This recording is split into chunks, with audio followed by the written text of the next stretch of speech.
Aloha and welcome to the KupunaWiki radio show. This month we are talking about senior services, and in studio we have Maria Ross, Director of Nursing at Kuakini Geriatric Care. KupunaWiki is Hawaii's senior resource. We talk to the best local professionals in the state regarding topics such as real estate, senior housing, estate planning, finance, and health, so that our Kupunan families can find the best resources in the midst of a life transition. We strive to make sure our seniors are informed and supported every step of the way. Thanks for joining us today. I'm Brandon Lau. And I'm Andrew Leon, your host for the KupunaWiki radio show. Our title sponsor for today is Cheney Brooks Choice Advisors, providing you with the best real estate information so you can make the most informed decisions. As they like to say, real estate is about choice. To contact them, call 753-9033. And now we have our real estate tip of the week brought to you by Cheney Brooks Choice Advisors. Asbestos is a mineral substance once frequently used in homes for its resistance to heat and its ability to insulate. Asbestos is now recognized as a serious health hazard responsible for health conditions such as mesothelioma. Oftentimes, asbestos can be found in popcorn seedlings in older homes and is advisable to have the substance removed by a qualified specialist. Such removal can greatly improve the marketability and value of your home. For information on possible hazardous materials in your property, contact Cheney Brooks Choice Advisors at 753-9033. Well, again, today we have the pleasure of speaking with Maria Ross, who is the Director of Nursing at Kuakini Geriatric Care. Welcome, Maria. Thank you. Thanks for being on our show. Well, we know that it's difficult times right now for those healthcare professionals who are taking care of our kupuna in facilities and confined spaces, and it's going to be a very interesting conversation today, just hearing from you on that. But before we get into that topic, maybe you can share a little bit of your background and how you became the Director of Nursing at Kuakini. Well, born and raised in the Philippines, I came over in the United States in 1992. I started in long-term care facility back in North Carolina. And from there, I just, linger around and go from one field to the next. I was a Director of Nursing in 2001 in a substance abuse facility in Washington State. And I love it. I think doing the substance abuse and then I jumped into a subacute care facility, I think it made me realize that I wanted to stay in the long-term care side. Although I was a hospice nurse and a home health nurse, I am a CCU nurse in one of the hospitals in Atlanta. I think geriatric care. So you were involved in the hands-on I do. care, and now you're in the administrative part of it. Even though you're an administrative part of the long-term care, you still need to be out there for patients. So what do you personally enjoy about being in the field? Conversation with the seniors. Yeah. I love my parents. I grew up in a very traditional, very culture-oriented family, and my dad will be the first one that will tell you that I am a very family-oriented, and it's something that I carry along, a few years, and since I started in the field. I think conversation with the older people and making them smile, right? Yes, that's the best thing for me. That's the reward itself. Yeah, it's the reward itself. And I think you have to have that kind of caring heart and attitude to be in that field and help Kupuna. And you're both these days. Obviously, you're still caring for them in a very compassionate way, but now you're also their protector, right? Because we have this aggressor, the coronavirus out there, and it's very difficult to deal with in confined spaces, especially with our at-risk population. Maybe you can share a little bit of, how is that going with Kuakini Geriatric Care, and as the Director of Nursing, how are you able to be on the defense to protect client patients? We continue our regular services in KGC, but we make sure that we protect our residents from, outside. Right. If there's anything happening inside the facility, it is because we bring it over or we brought it over. So our first priority is to protect them, and of course to continue their life and give them the highest quality of services and quality of life as possible. When we first have the virus, we as a team constantly discuss and what else can we do, what can we do, how can we protect the residents inside the building. And so it became our everyday discussion. How are we going to do this? How are we going to protect our patients and continue to give them the quality of life and continue to have that interaction and socialization with their families? Because that's the most important in their life right now. Right. And so it's a challenge, Yeah. but when we first did it, we have a big conversation with the administration. We have a constant conversation with the families. We locked down the facility.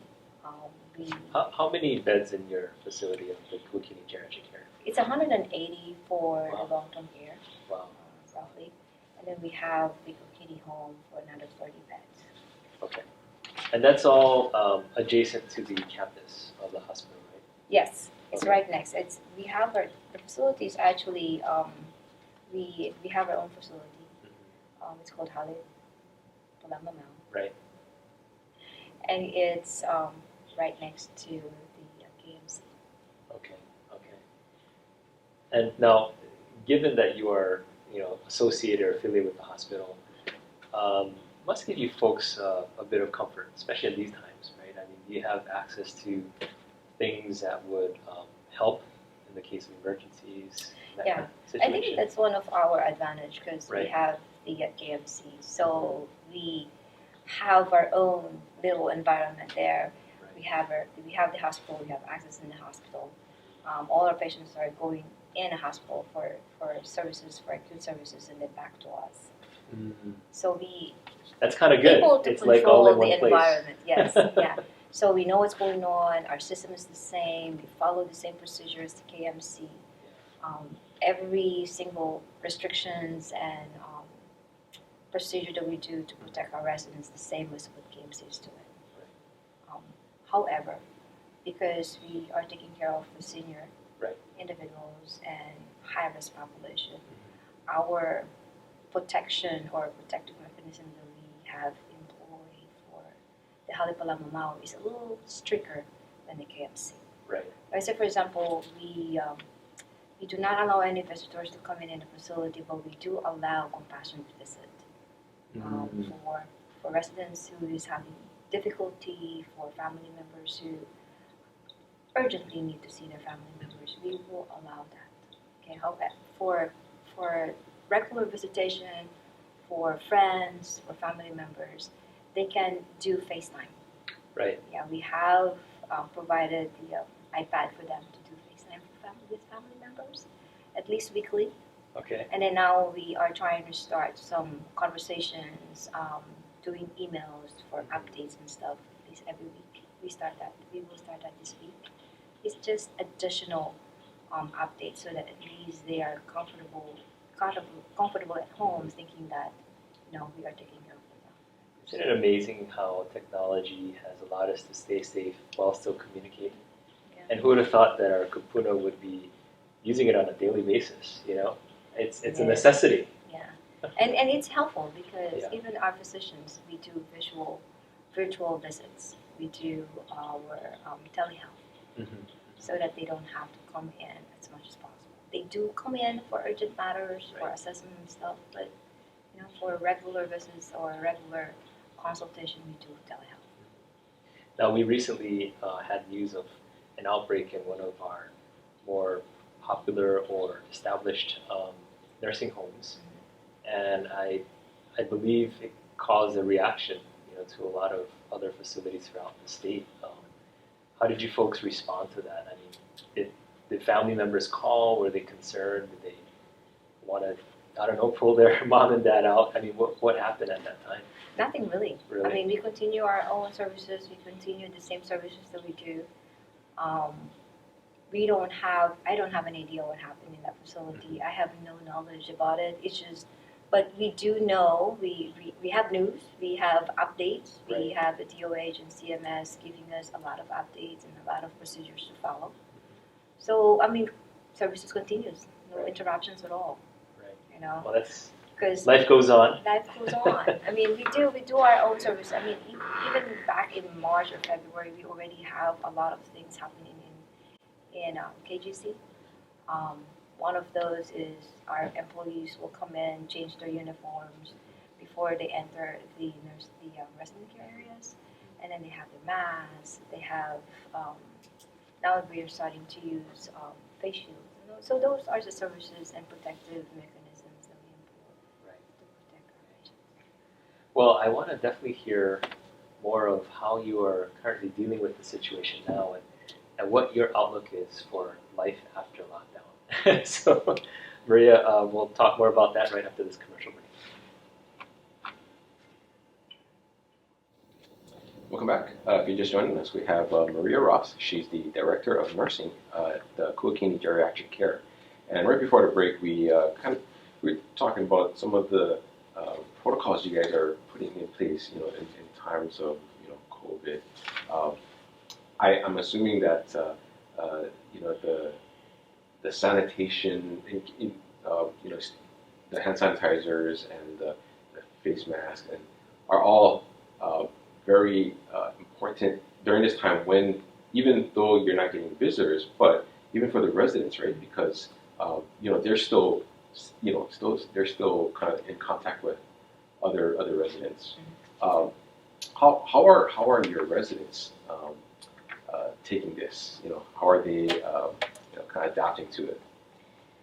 They're okay, actually. Some residents miss their family members, love our activity, recreational therapy that we provided prior to the pandemic. Prior to the pandemic, we have dancers, we have people that sings for them, and do this shows and just entertain them on a daily basis. Now that we stopped those because of the pandemic, we are now continuing to do those in a small activities in each unit. They are getting used to it now. We always tell them that this is important because of whatever is going on in the community. So all residents stays in their units. We provide the activity in a daily basis in their own unit.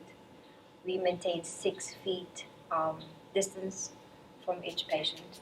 We mark the floors where they know that they're going to be staying so that we can maintain that 6 feet from each resident.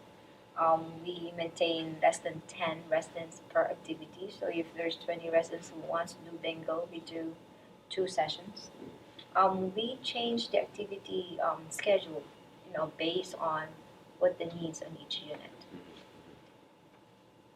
They're happy. I mean, I think for the most part they understand what the situation and what's going on.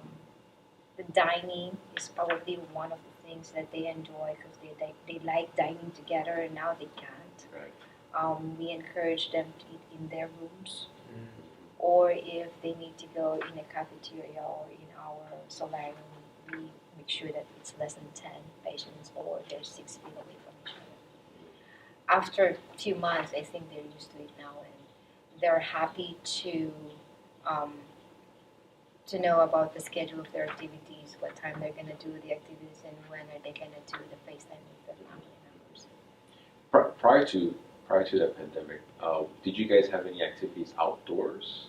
Where now, because of the pandemic, you have to change that and keep everything indoors now? Not really outdoors. No. In Halekulema, we have a big auditorium on the ground floor. Okay. That's where we have everybody in KGC goes in and they perform in the big stage. We don't have that anymore because of the pandemic. That's probably one of the things that our residents enjoys the most. But no, it is what it is, and we promise them that it will start again as soon as we feel that it is safe for us to start the activity again. I'm curious, do you have any local celebrities that come down and perform?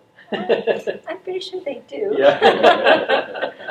We have a lot of, I think a lot of groups, senior groups, Yeah. that come in and do the, dances Dancing and music. singing. Yeah. It's one of the things that they enjoy. We have a lot of volunteers bring them down in the solarium, and that's all day long.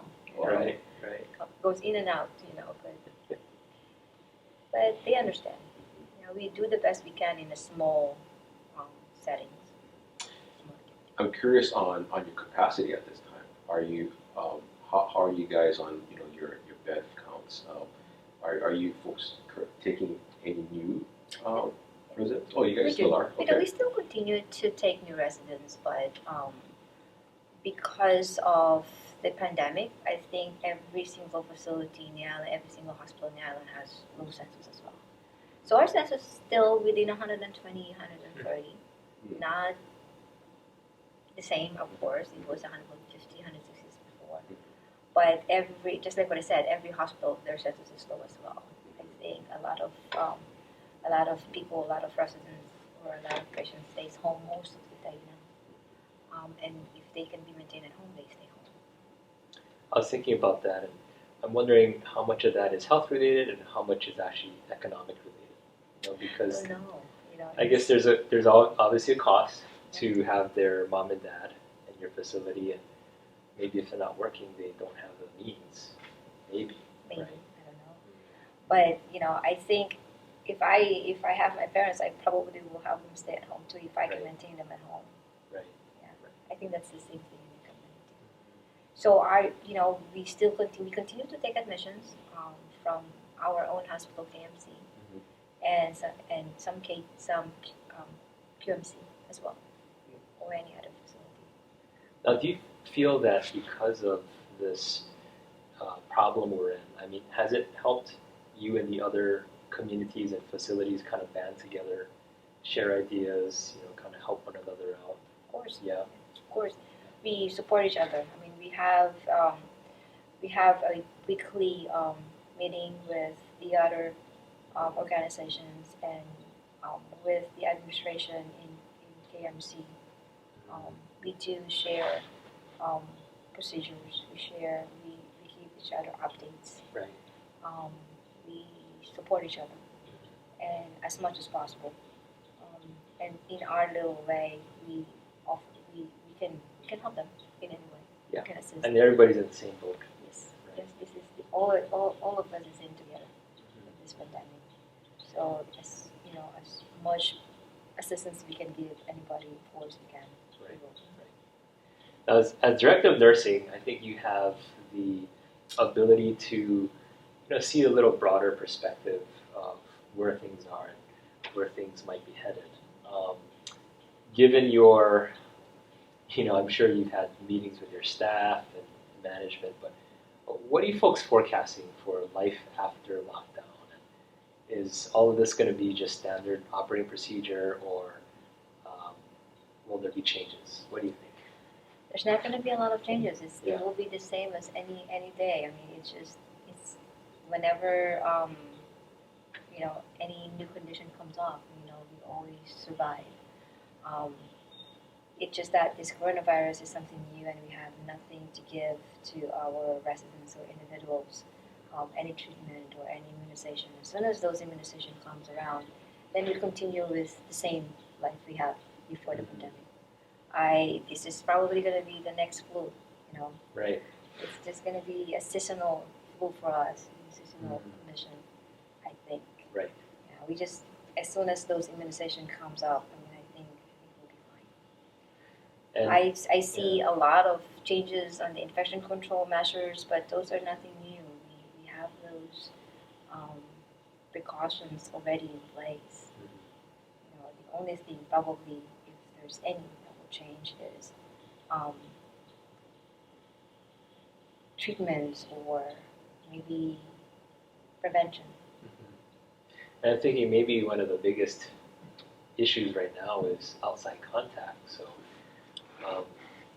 I guess the iPad interaction, non-physical type exchange, that's going to be a part of how you'll have to interact with outside visitors from now on, I guess. Until we find treatment, until we have control in the community, we will continue with the telehealth and the iPad. Right. But I would assume that once the immunization becomes available for us, then we'll go back. Take a little while. Yeah. It'll take a little Well, I hope they can find one soon. Oh, it will. They will. Right. It's just as the human test. I mean, what do you call that? Our body's immune system. You have to test respond it to that? first. Oh yeah, yeah. You have to Human test trials, yeah. in human trials. Yeah. The human trials sometimes just takes a Now, while. Some people says 2 years, but I think with the pandemic going on, I think it will be faster than 2 years. Hopefully. I am positive. yeah, you're always being positive. Positive. One other thought I had was, we have a variety of ways to care for Kupuna. One is through communities like your current community, your Kuakini. Then you have, your adult residential care homes, which are probably less stringent on those types of protocol with interaction and so forth. I mean, what is your opinion on that? I mean, as far as safety and risk is concerned. Yeah. Well, Kuakini home is part of the Halapalamamao. Right. So they follow the same protocol. Right. So we have no difference in our system. We do the same way as prevention for the whole building. So we restrict the same, we follow the same restrictions, same infection control procedures for Kuakini home. Right. So there's no difference. What's the difference between Kuakini home and Pulamamao? Oh, no. Halepulamamao is the building. Okay. Oh, okay. I see. That's the facility I see. for KGC and K home. Oh. Kuakini home is just that for ambulatory assisted living facility. Mm. So it's not as the total care as the long-term care for the KGCs. Oh, I see. But it's the same. It's in the same building. So everybody in Halepulamamao, every floor follows the same procedures to protect our residents. Which is great. I mean, that's going to provide the highest level of protection. We do. Actually, we started all this screening, surveillance, restrictions since February. Actually, so we've been doing this for that long. Yeah, right. already. 5 months. Well, Maria, if somebody wanted more information about being involved with or staying at Halepulamamao, being involved with your community, how can they do that? They can simply just call us at 547-9360. That is the nursing office Okay. number. Okay. They can call us, and we have we can offer informations. Right. The KMC website also offers some information with regards to KGC. Okay.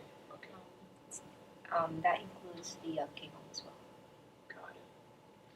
Well, Maria, thank you so much for being willing to share with us, for still helping our Kupuna even in this difficult time, and for servicing our community. So thank you so much for being on our show. Thank you. Coming up next, we have our KupunaWiki Classic Trivia.